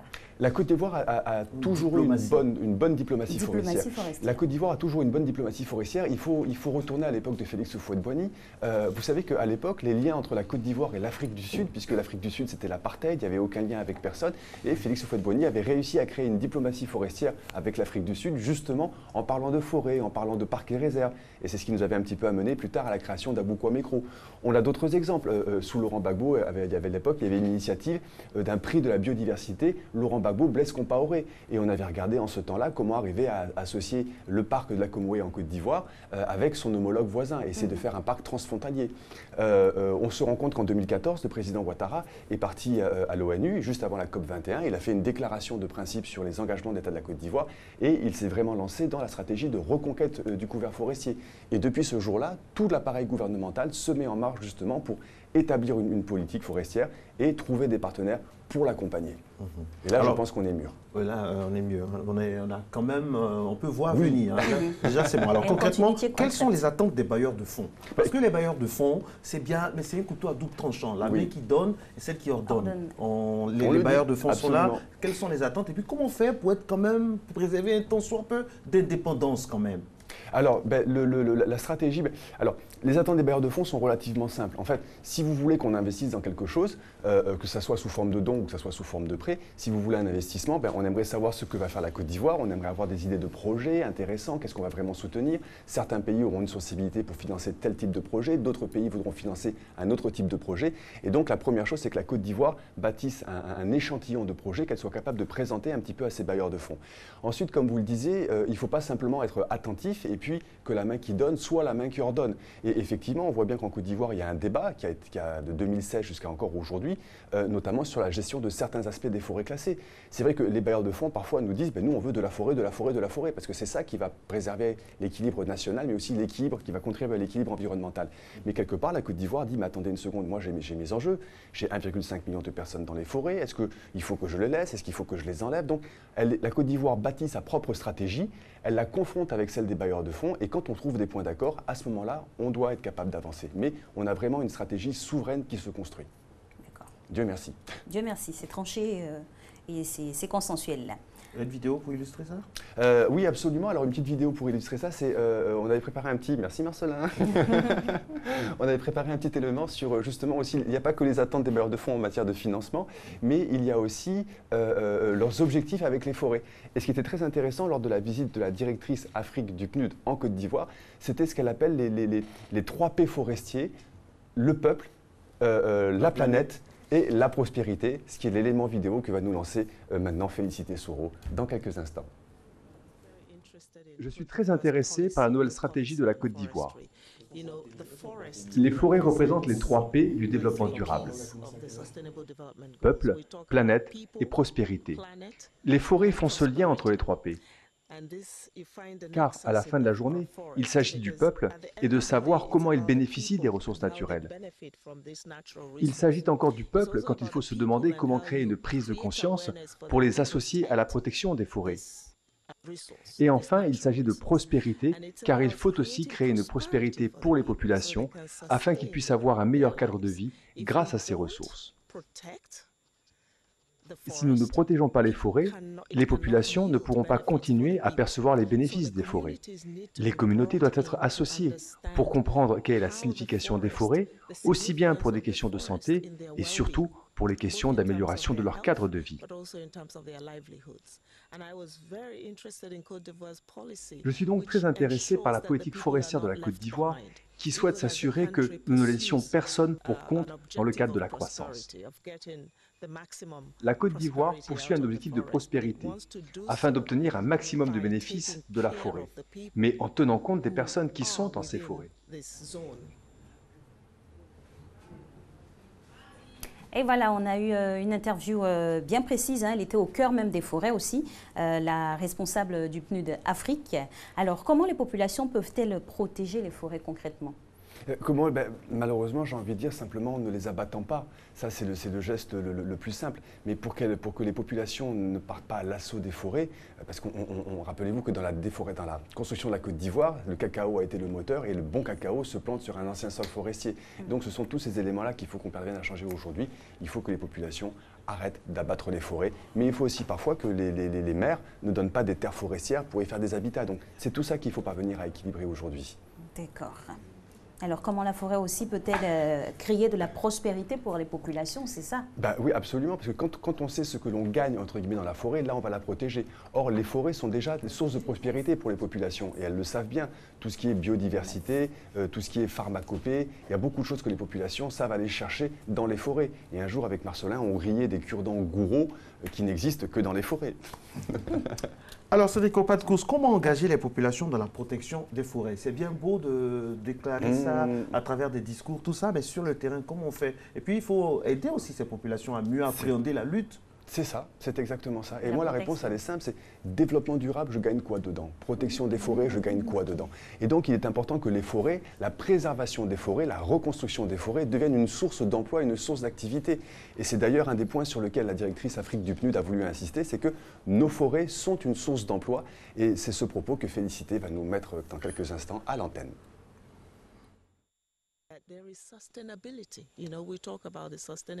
Il s'agit de durabilité. Vous savez, nous parlons des objectifs de développement durable. Un développement sans objectif de durabilité n'est pas bénéfique. Il ne se ferait pas dans l'intérêt des populations. Une politique de reboisement, de protection des forêts, de création de valeurs forestières vise à générer des bénéfices de santé, mais aussi des opportunités d'emploi pour les populations. C'est une question importante. Aujourd'hui, en Afrique et en Côte d'Ivoire, nous avons des enjeux importants en matière d'emploi pour les jeunes. Et il est intéressant, du point de vue du PNUD, de comprendre comment cette nouvelle politique forestière peut nous aider à engager les jeunes, à les intégrer dans l'économie. Comment créer la prise de conscience chez eux qu'ils peuvent bâtir leur pays en s'impliquant dans des activités de protection de l'environnement. Ainsi, l'environnement, ce n'est pas seulement une question de climat, mais surtout une question de développement. La dernière phrase est évocatrice, hein. C'est une question de développement. Alix, c'est très important. Hein. Oui. Alors, quels emplois peuvent être créés? Quels emplois peuvent être créés dans les forêts? Dans l'optique du développement. Dans l'optique du développement, absolument. Déjà, pour les forêts qui ont été, entre guillemets, abîmées, il y a toute une stratégie de reboisement de ces forêts. Alors, reboiser une forêt, ça veut dire qu'il faut faire des pépinières, il faut d'abord trouver des graines, les préserver, les collecter, faire des pépinières, planter, reboiser, etc. Mais il y a aussi d'autres métiers, comme des métiers qui vont être peut-être des guides touristiques. Il y a d'autres métiers qu'on peut encore trouver sur l'amélioration du bois. Donc, il y a toute une panoplie de ce qu'on appelle les emplois verts qui existent dans la forêt. Et c'est ça, aujourd'hui, vraiment qu'il faut organiser, démontrer, présenter, promouvoir aux populations pour qu'ils les mettent. Ce qui est bien, c'est qu'en luttant, on a des moyens, on a de l'emploi. C'est bien. C'est bien, comme on dit souvent, quand la vie vous donne du citron, il faut en faire de la limonade. Alors, quel est le résultat concret de cette visite du PNUD pour la Côte d'Ivoire? Alors, le résultat est concret. Je pense que quand la tête est là, le genou ne porte pas le chapeau. Donc nous avons justement une intervention de M. le ministre des Eaux et Forêts qui a été faite sur site dans cette forêt de la Besso en Côte d'Ivoire. Et c'est le dernier élément vidéo que nous présentons ce matin grâce à Félicité Soro. Nous avons discuté d'un bon nombre d'innovations qui peuvent être faites avec les nouvelles technologies. Et le PNUD est prêt à nous appuyer dans ce sens, mais aussi à faire en sorte qu'au niveau de l'éducation, au niveau de la sensibilisation, on puisse toucher les nouvelles générations. Donc nous avons pas mal, je dirais, de sujets, d'études et de renforcement de capacités qui pourront être élaborés. Et nous avons l'intention de faire en sorte que le PNUD nous appuie aussi pour la table ronde des bailleurs de fonds que nous comptons organiser. Nous avons une réponse favorable du PNUD qui va nous appuyer dans ce sens parce que pour notre nouvelle politique, nous avons besoin de beaucoup de fonds. Donc la Côte d'Ivoire est prête à faire les efforts qu'il faut avec le secteur public mais aussi avec le secteur privé. Nous allons devoir solliciter les autres bailleurs et le PNUD va nous appuyer dans ce sens. Le fait de venir ici avec nous et de nous appuyer dans notre nouvelle politique devrait nous permettre d'atteindre les objectifs que nous sommes donnés et surtout les engagements que la Côte d'Ivoire a pris vis-à-vis de la planète, c'est-à-dire recouvrir 20% de notre couvert forestier. Nous sommes à 11%. nous avons beaucoup détruit notre forêt et nous avons besoin de recouvrir rapidement le couvert forestier. Et voilà, c'était l'interview du ministre Richard Alain Dovailly. Le ministre donc parlait de nouvelles technologies pour les forêts. Lesquelles technologies? Alors, il y en a énormément. Ont été abordées des questions notamment de drones, parce que vous savez que pendant très longtemps, on comptait sur les images satellites pour être capable de voir le couvert forestier. Mais aujourd'hui, vous avez des drones qui sont disponibles, par exemple. Et donc, le satellite permet de comprendre le gros état des lieux, entre guillemets. Et une flotte de drones, par exemple, peut permettre de piloter, de survoler les forêts et de regarder ce qui se passe concrètement sur le terrain. Merci infiniment, Cédric. Merci Au pas de course, on reste toujours, mesdames et messieurs, dans la spirale de l'environnement avec les pesticides chimiques, un danger pour l'humain.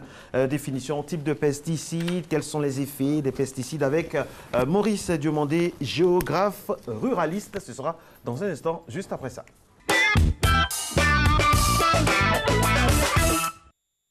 De santé aujourd'hui dans cette thématique de jeudi avec monsieur Maurice Diomandé, il est géographe ruraliste. Le thème, les pesticides chimiques, un danger pour l'humain. Bonjour monsieur. Bonjour Alice. Et bienvenue. Bonjour. Bonjour Marco. Tout de suite la définition. Qu'est-ce que c'est que les pesticides? Les pesticides, il faut dire que ce sont les substances qui peuvent être organiques ou chimiques utilisées dans notre vie quotidienne, c'est-à-dire en agriculture ou à domicile.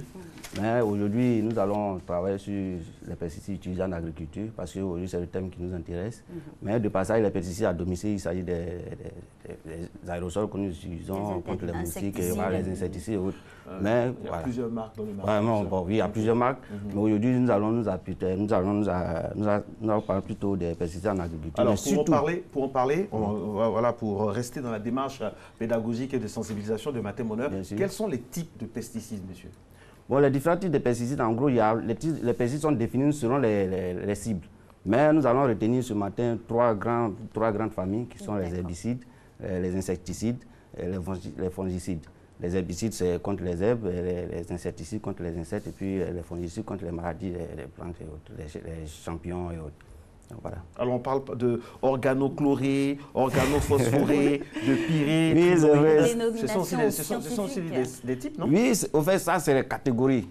C'est les catégories de pesticides. Il faut dire que ce sont les substances, ce sont les molécules qui sont mises sur le marché au fur et à mesure. La première catégorie de pesticides, c'était les organochlorés. Ce sont les substances qui ont été mises sur la base du chlore.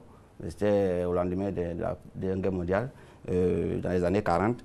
Mais ces pesticides se sont avérés toxiques pour l'environnement et persistants dans l'environnement.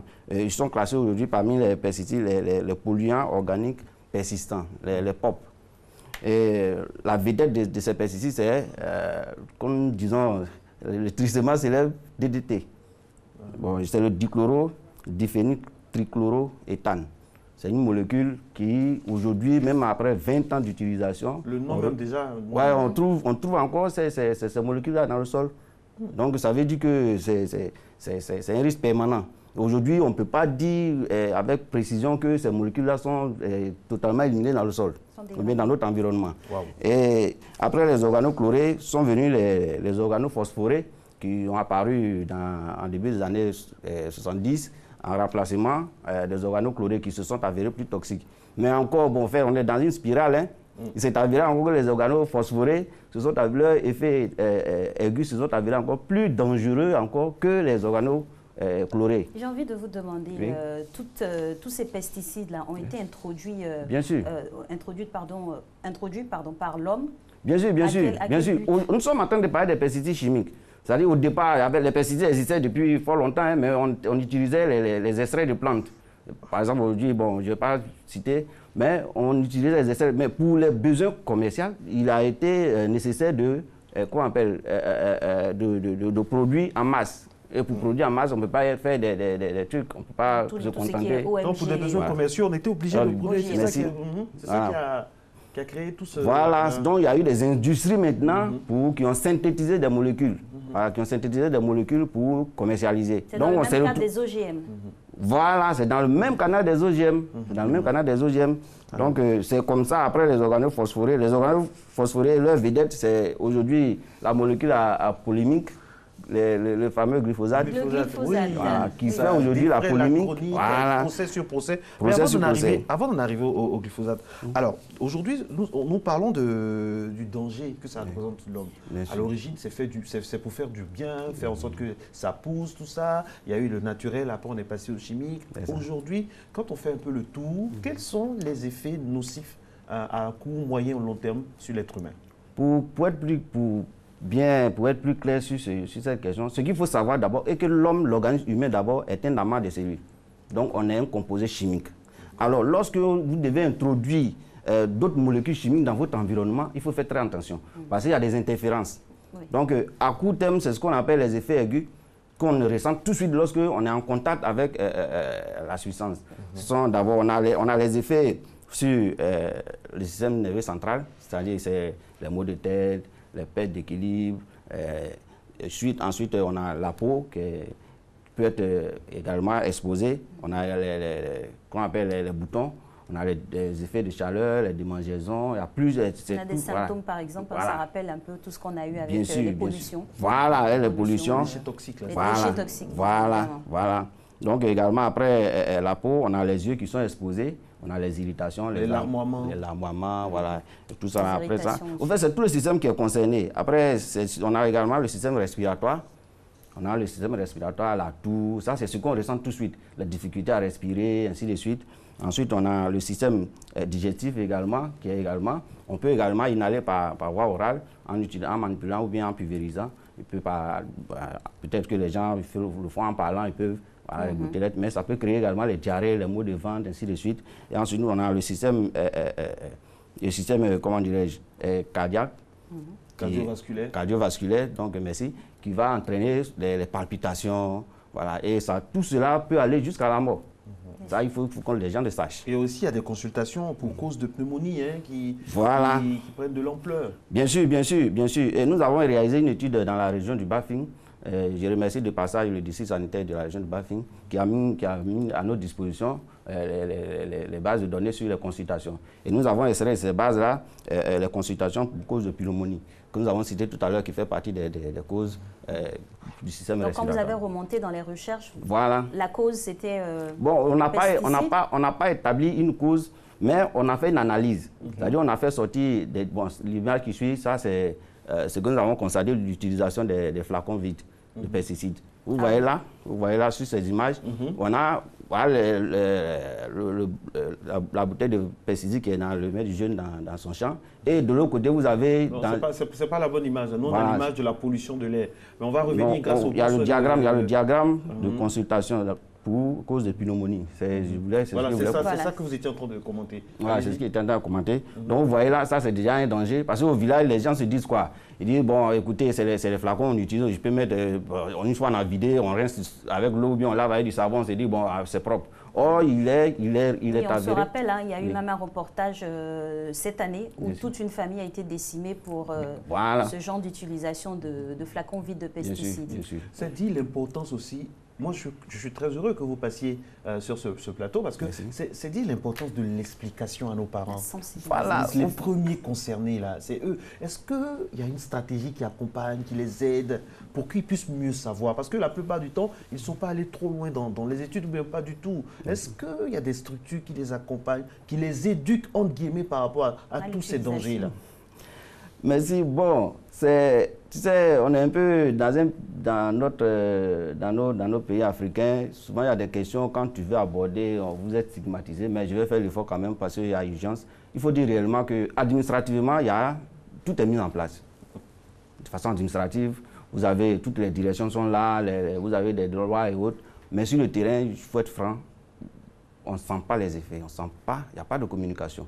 Moi, j'ai parcouru toute la région pratiquement, mais nulle part... C'est pas un crime de le dire. Mais il faut le dire, il faut le dire. Parce qu'il faut que les autorités prennent conscience de ce fait-là. C'est un réel danger. C'est pas un crime de dire. Parce que le problème avec les pesticides, bon, à part les effets aigus, tout de suite on se dit, bon, parce que l'Africain, si ça ne blesse pas, ça ne pique pas, ou bien... Il y a des effets antérieurs. Voilà, il ne voit pas l'ampleur de la chose.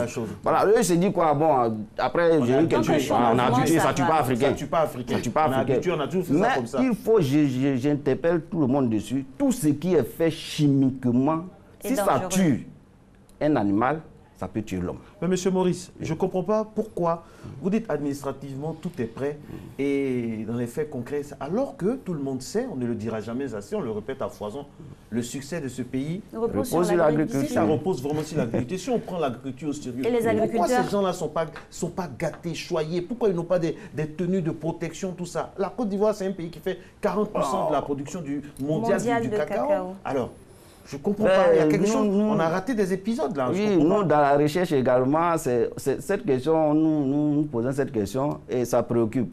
Mais le problème est qu'on est souvent confronté à des situations où il y a un problème de communication. C'est pourquoi je suis déjà heureux ce matin d'être sur ce plateau pour essayer de déboucher un peu cette problématique. Communication de qui? Qui ne veut pas communiquer? Qui communique mal? Bon, en fait, la vie des chercheurs, c'est comme un peu la vie des artistes. Quand tu fais sortir un morceau qui plaît à l'autorité, tout de suite là, c'est les concerts, vous êtes invités, mais tout de suite, quand tu fais sortir un autre morceau qui a une autre thématique. Voilà, qui a une autre thématique, voilà, vous êtes c'est de votre faute aussi, vous les chercheurs, parce que vous, c'est le journal télévisé seulement qui vous intéresse. Alors qu'il y a des émissions comme Matin Bonheur où vous pouvez mieux expliquer. Mais vous tous, vous allez au journal. Le journal, ça fait 20 minutes. C'est un manque de communication aussi. C'est un moyen de communication. Bien sûr, c'est pourquoi je suis là ce matin. Voilà, je suis là ce matin et moi, je suis de venir. Parce que nous, des chercheurs qui cherchent et qui trouvent, on veut les trouver. On veut les trouver.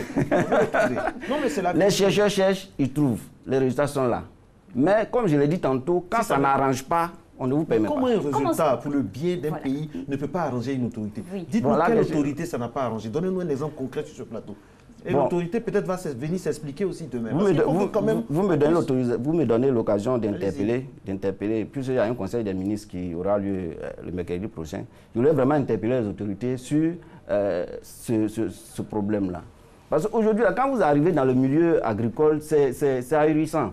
Les gens l'utilisent comme si c'était du parfum. Bon, le monsieur se lève le matin sans aucune protection. En même temps, moi aussi, j'ai pu voir sur nos antennes des campagnes de sensibilisation pour les populations pour l'interdiction de ce genre de pesticides à usage personnel. Administrativement, il faut comprendre quelque chose. Mais il y a de la communication qui est faite, peut-être qu'elle n'est pas accentuée. Il faut comprendre quelque chose.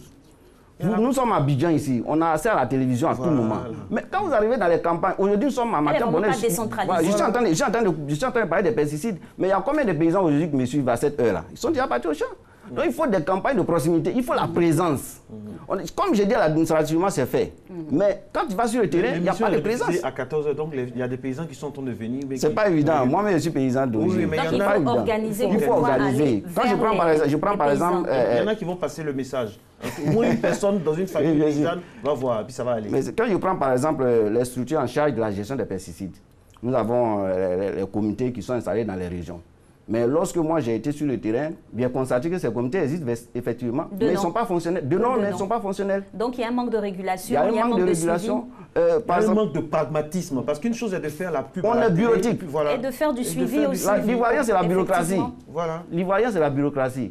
Donc moi, j'ai eu un entretien avec le directeur régional de l'agriculture qui m'a fait savoir qu'on ne peut pas travailler. D'abord pour deux raisons.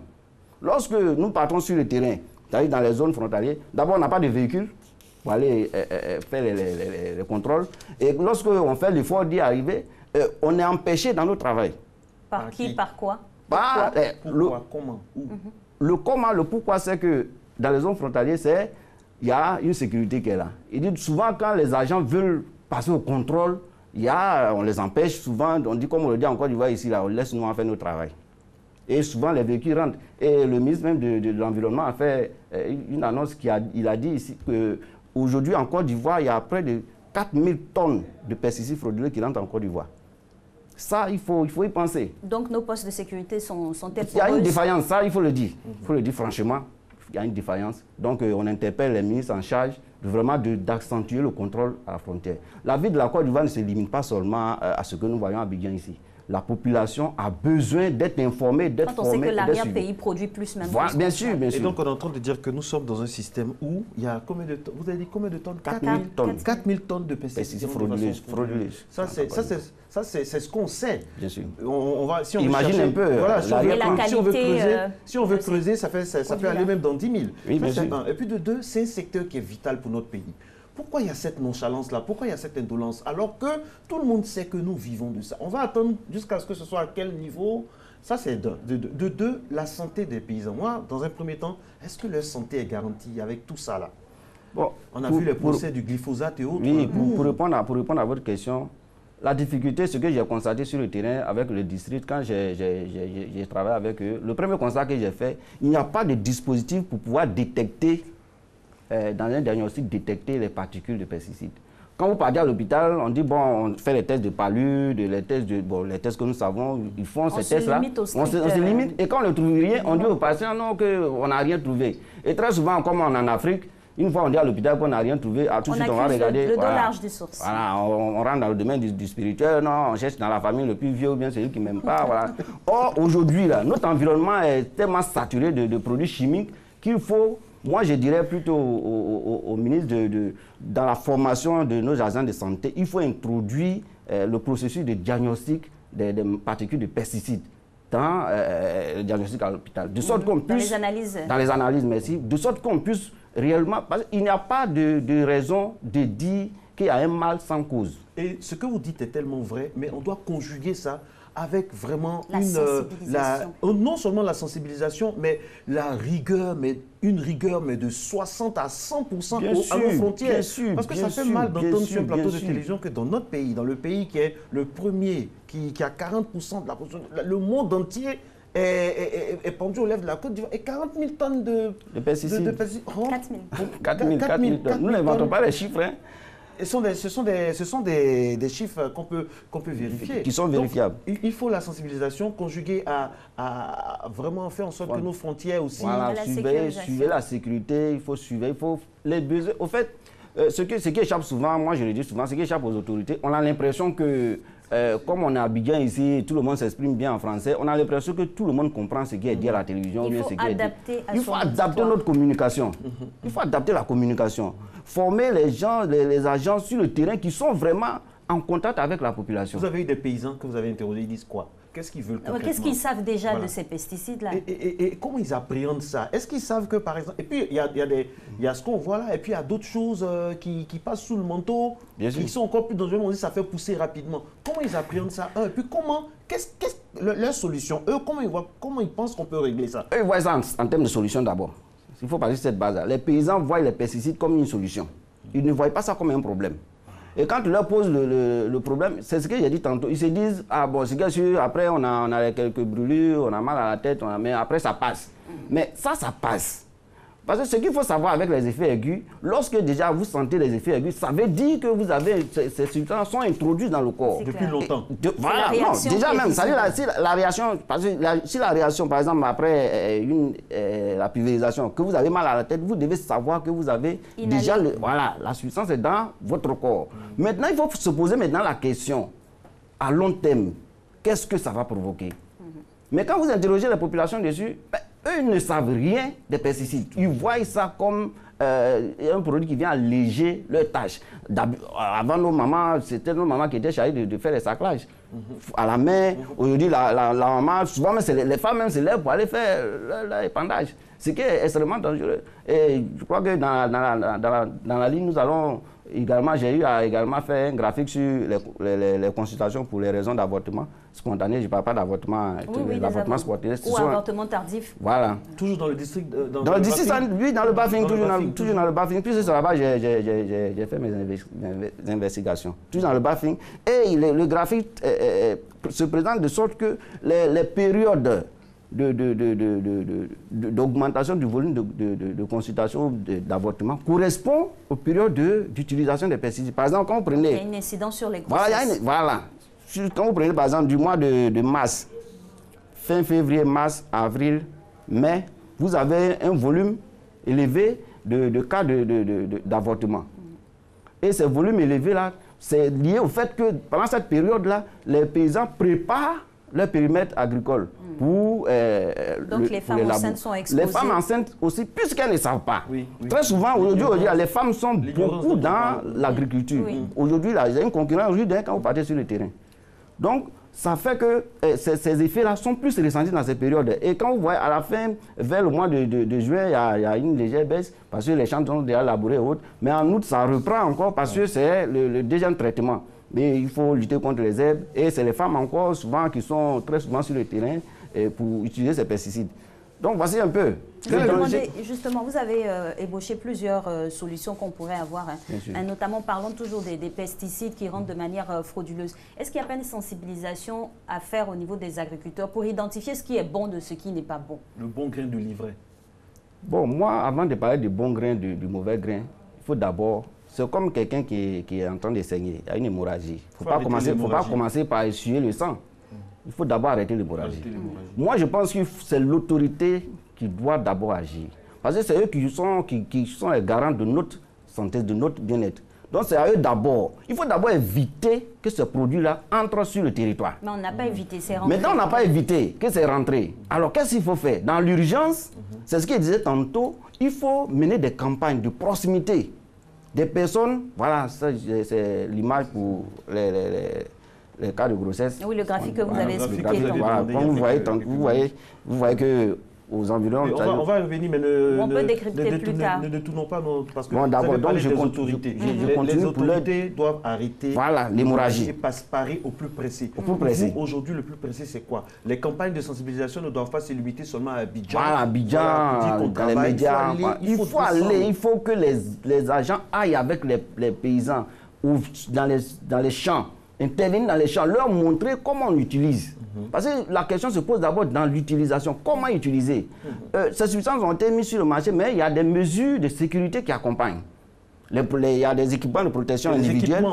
Les équipements de protection individuels qui partent des plus simples aux plus complexes. Par exemple, déjà avec les cache-nez, c'est déjà bon pour éviter d'inhaler. Maintenant, ce que j'ai constaté aussi avec les équipements de protection, sur le terrain également, on n'en vend pas. Et quand j'ai interrogé les commerçants, ils m'ont dit que nous cherchons l'argent, on vend ce qui marche. Donc voici un exemple d'équipement de sécurité. Voilà, voici un exemple d'équipement de sécurité. Donc vous voyez tout ça, ça c'est ce qu'il faut. Ça c'est normalement comme ça. Normalement comme ça, il faut s'habiller pour aller faire, pour traiter. D'abord pour le mélange, la préparation de ce qu'on appelle la bouillie, ensuite l'épandage, c'est comme ça il faut s'habiller. Mais à défaut de ça, d'abord ce qui est plus simple à faire pour les paysans, il faut porter des manches longues.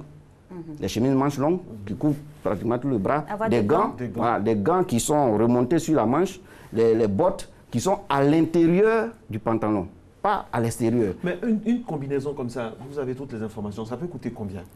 Bon, ces combinaisons, je ne vais pas... Vous avez le listing de paysans, on a le listing de paysans en Côte d'Ivoire. Oui, bien sûr. Combien ils sont?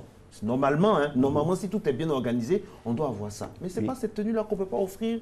La Côte d'Ivoire est un pays... Au-delà d'offrir, me proposer pour l'achat. Vous me permettez de subventionner surtout pour que merci. Vous me permettez également d'intervenir sur un fait. Parce que moi, j'ai du mal à comprendre que nous ayons une économie agricole forte, que l'agriculture génère beaucoup de dividendes et que les paysans souffrent. Aujourd'hui, c'est simple. On ne demande pas forcément de donner de l'argent aux paysans, mais subventionner, comme vous venez de le dire, en mettant à leur disposition des équipements qui ne coûtent pas grand-chose. Mais puisqu'il n'y en a pas, et le paysan aujourd'hui, quand il dit aux paysans qu'il faut acheter ça à 500 francs, bon, pour nous c'est anodin. Mais le paysan, c'est de l'argent. C'est de l'argent. Ces casques-là, si vous faites une évaluation, vous n'êtes pas moins de 50 000.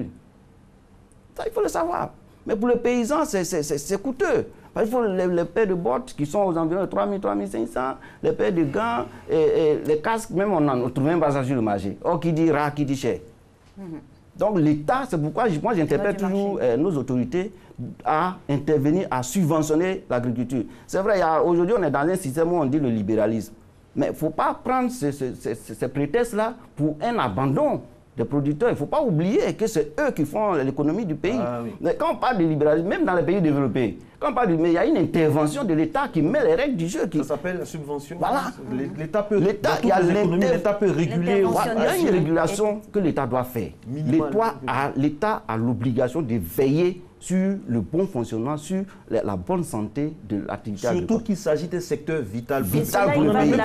On n'en a même pas besoin d'en parler, même ça doit être naturel. Aujourd'hui, notre économie est suffisamment stable pour ne pas pouvoir mettre à disposition des paysans ces équipements. Officiellement. Bon, moi je le dis, parce que nous on se voilà, nous on est un peu loin, on ne sait pas tout, on n'a pas tous les chiffres. Alors pour récapituler, les pesticides, M. Diomandé, chimiques sont un danger pour l'humain. Ça tue notre économie. Ça tue l'économie. Bon, mal utilisé, moi je dirais surtout les pesticides faut faire très attention. Mal utilisé, oui. Quelle alternative? L'alternative aujourd'hui, c'est d'aller vers les pesticides bio. Organiques. Voilà, les pesticides organiques. Mais le mieux à faire, c'est d'informer. Parce que les pesticides sont devenus comme les véhicules. On connaît le nombre d'accidents de véhicules. Pourtant, on ne va pas interdire aux gens d'acheter les véhicules, mais de rouler. Mais qu'est-ce qu'on dit? On dit formez-vous à la conduite et au respect des codes de la route. Donc, ce qu'il faut faire, c'est, moi je le dis, dans nos universités. Et regardez, nous sommes un pays agricole. Est-ce que vous savez combien d'écoles agricoles il existe en Côte d'Ivoire? Les écoles agricoles qui existent, pour y entrer, il faut passer un concours pour un pays agricole. Moi, je trouve ça un paradoxe pour moi. Moi, j'ai décidé de faire l'agriculture parce que je suis fils de paysan d'origine. Et quand je suis arrivé à l'université, j'ai décidé d'étudier l'agriculture. Mais ce que je voulais surtout dire, c'est qu'il y a des filières agricoles qui soient dans nos universités. De sorte qu'on dit qu'il est docteur en agriculture, ou bien il est docteur, il est spécialiste en cacaoculture, spécialiste en riziculture. Et comme ça, quand ils viennent de la Côte d'Ivoire, ça fait du poids. Ça fait du poids. La Côte d'Ivoire au niveau agricole dans le monde n'est pas n'importe quel pays. Quand on parle souvent dans les exposés à l'international, quand on présente le secteur agricole ivoirien, mais les intervenants, il n'y a pas d'experts qui interviennent en agriculture. On voit souvent dans les stands, c'est les commerçants, ceux qui commercialisent le cacao qui interviennent, mais il n'y a pas de spécialistes de la cacaoculture qui puissent venir intervenir, expliquer. Il y a des chercheurs aussi. Non, je n'exagère pas. Ce que je veux dire, Marco, aujourd'hui, vous n'allez pas trouver à l'université une filière pour dire ça, c'est la filière. Il y a des spécialités dédiées. C'est-à-dire, quand tu finis ta formation, par exemple, moi, je suis géographe de base. Quand j'ai fini, j'ai décidé de me spécialiser en agriculture. C'est ce que les gens font. Mais aujourd'hui, quand je dis je suis géographe, il y a pas aujourd'hui, tu ne vas pas voir aujourd'hui une UFR pour dire que c'est l'UFR de l'agriculture. Où vraiment on étudie l'agriculture. La terre et tout. Voilà. Et les SVTO, ça ne se rejoint pas? Ça se rejoint, mais moi je voulais dire pour la place de l'agriculture. L'exclusivité, oui. Il y a une exclusivité. Il faut éviter que l'accès à la formation à l'agriculture soit par concours. Ce n'est pas, en Côte d'Ivoire, l'agriculture ne doit pas être pour les écoles d'excellence. Moi, c'est ce que j'ai dit. Ça va être vulgarisé. Ça doit être vulgarisé. Même depuis je vais vous donner par exemple un exemple simple. Un exemple simple qui peut être une solution. Vous prenez par exemple au Ghana. Du Ghana jusqu'en terminale, le monsieur, il a un métier. Mais en Côte d'Ivoire, ici, prenez nos systèmes éducatifs. Du CP1 jusqu'au doctorat. Il étudie seulement. On étudie. Mais on étudie quoi? On ne connaît même pas comment notre économie fonctionne. Bon, là, ça n'a rien à voir avec les pesticides. Mais moi, moi, j'aurais souhaité. J'aurais souhaité vraiment. Parce que ça fait partie de l'actualité au niveau du système éducatif, que les réformes qui vont venir tiennent compte de ça. De sorte que celui qui sort du circuit en troisième, il sache ce que c'est que l'agriculture. Quand il va se lancer, il peut s'orienter naturellement. Et avoir un métier. Mais aujourd'hui, on parle du retour dans l'agriculture, mais les jeunes ils retournent avec quel bagage? C'est clair. C'est une très bonne chute, très bonne conclusion. Merci infiniment, M. Maurice Diomandé. On espère que votre intervention a attiré l'attention des uns et des autres afin que les souffrances de nos parents paysans soient atténuées des effets des pesticides chimiques. On espère qu'on n'a pas mis de pesticides dans votre matinée, ça s'est bien passé. On salue de tout cœur nos braves parents paysans à qui nous souhaitons une bonne journée et puis beaucoup de courage. Bon courage à vous. Alix, c'est fini. Eh oui, c'est terminé. À demain.